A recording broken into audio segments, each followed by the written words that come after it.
Milton se déplace au-dessus du golfe du Mexique en direction de la région de Tampa Plus de Bay. 50 comtés en Floride sont sous ordre d'état d'urgence. Les résidents de la côte ouest sont avertis de prendre au sérieux les ordres Le maire de Tampa a d'évacuation. déclaré ce soir, je cite, « Si vous voulez affronter Mère Nature, elle gagne 100% du temps. » Le livre de l'Apocalypse est rempli de prophéties sur les événements qui se produiront avant, pendant et après le retour de Jésus sur terre. Mais il en existe une en particulier qui est différente de tout ce que le monde a déjà vu. Et même les scénaristes les plus créatifs et les auteurs de science-fiction ne seraient pas capables de créer quelque chose d'aussi extraordinaire et en même temps aussi effrayant. La Bible dit que lorsque cette prophétie se réalisera à la fin des temps, de nombreuses personnes se repentiront d'avoir rejeté Dieu et son amour. Elles crieront à la miséricorde et au pardon, mais cela ne sera plus disponible.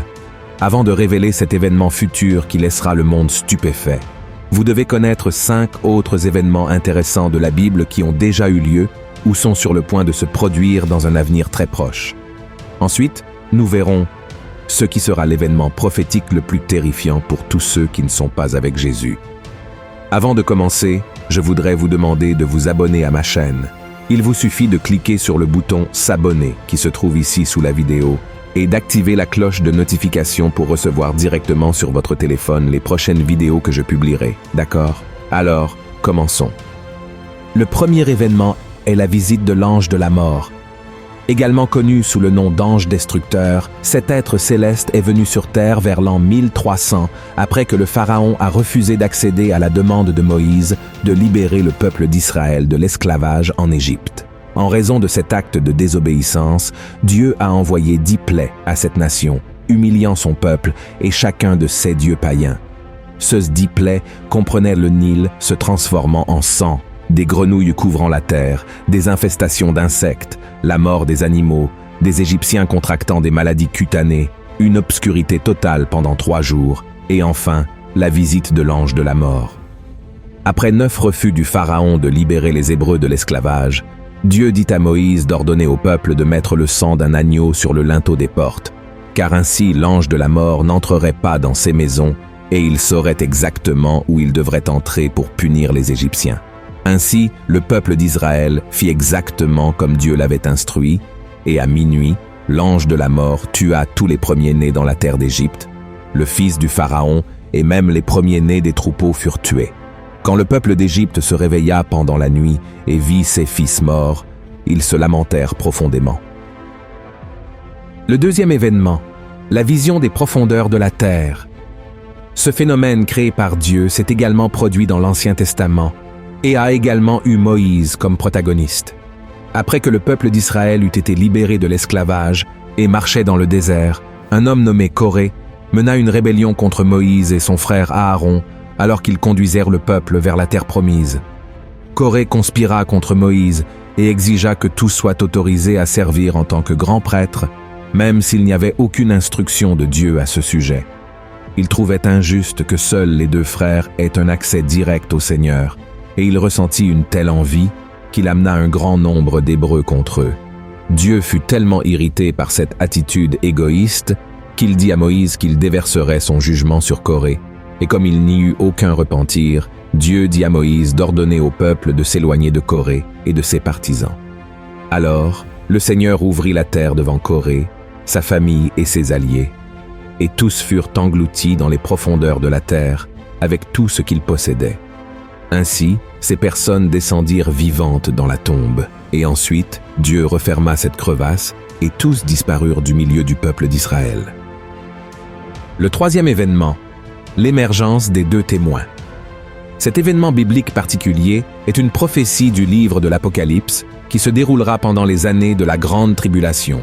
Ces 2 témoins seront 2 hommes qui n'ont jamais connu la mort, c'est-à-dire qu'ils pourraient être Enoch et Élie, 2 fidèles serviteurs de l'Ancien Testament qui ont été enlevés au ciel de leur vivant.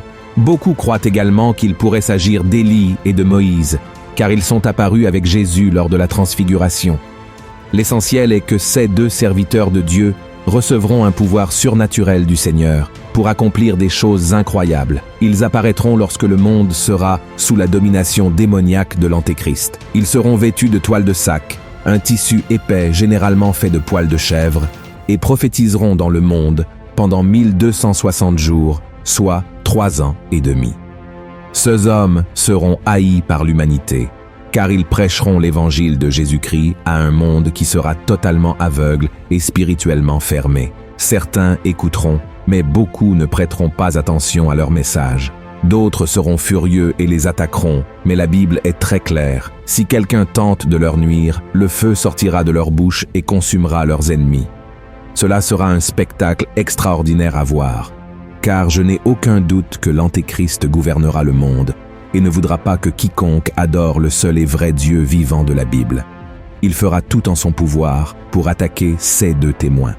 De plus, ces 2 hommes de Dieu auront le pouvoir de fermer le ciel afin qu'il ne pleuve pas pendant tout le temps où ils prophétiseront, de la même manière qu'Élie l'a fait lorsqu'il a défié le roi Achab et la reine Jézabel. Ils auront également le pouvoir de transformer les rivières et les océans en sang et de frapper la terre de toutes sortes de fléaux chaque fois qu'ils le voudront.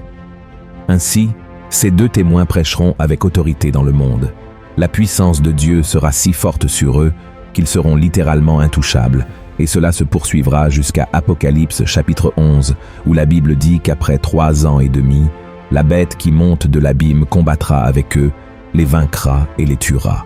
Leurs corps resteront étendus dans la rue principale de la grande ville, qui sera appelée Sodome et Égypte, au même endroit où Jésus a été crucifié, et pendant 3 jours et demi, tous les peuples, tribus, langues et nations les regarderont, mais personne ne sera autorisé à les enterrer. Les habitants de la terre célébreront la mort des 2 prophètes qui les ont tant tourmentés et échangeront des cadeaux en signe de célébration.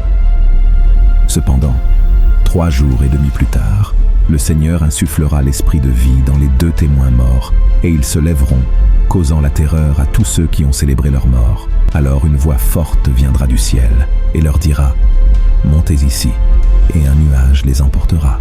À ce moment-là, il y aura un grand tremblement de terre qui détruira 1/10 des habitants de cette ville. 7000 personnes mourront, et celles qui resteront seront terrifiées et donneront gloire au Dieu vivant. Le 4e événement, l'Armagédon. La Bible dit que dans les derniers jours du règne de l'Antéchrist, Dieu déversera sa colère sur la terre avec des fléaux et des souffrances pour tous ceux qui l'ont renié et ont vécu dans le péché. Même face à ce scénario, les nations ne se repentiront pas et blasphémeront encore contre son nom.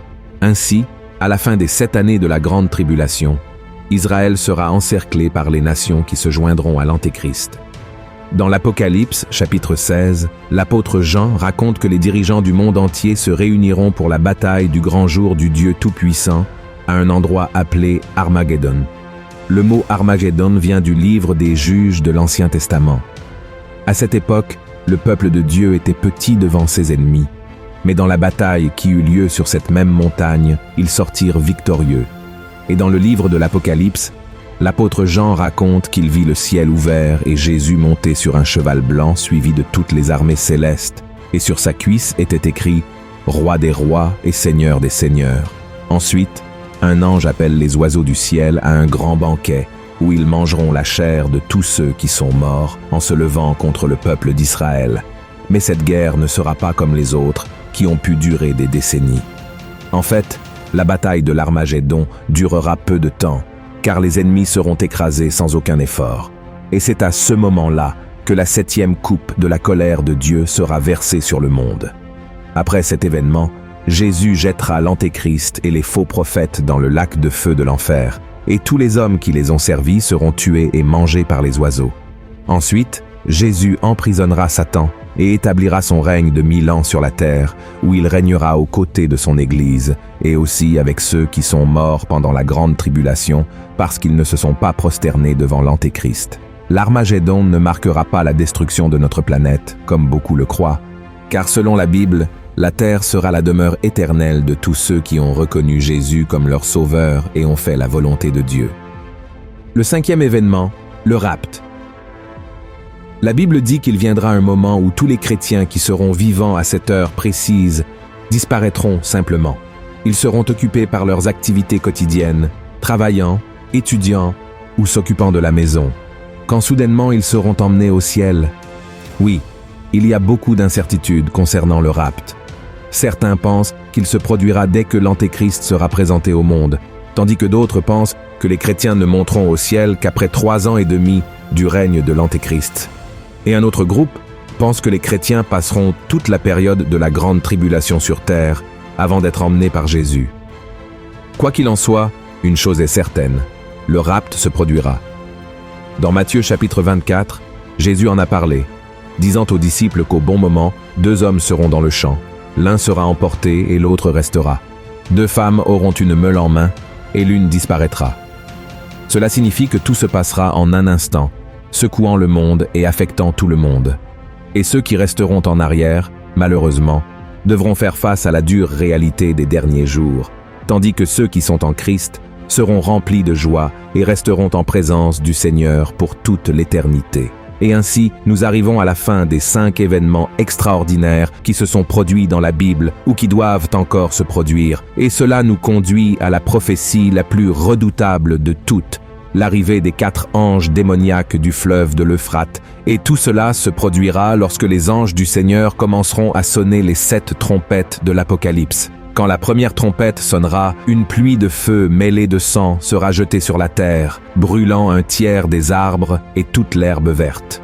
La deuxième trompette apportera la chute de quelque chose qui ressemblera à une grande montagne ardente dans la mer, entraînant la mort d'un tiers de la vie marine et la destruction d'un tiers des navires et des embarcations.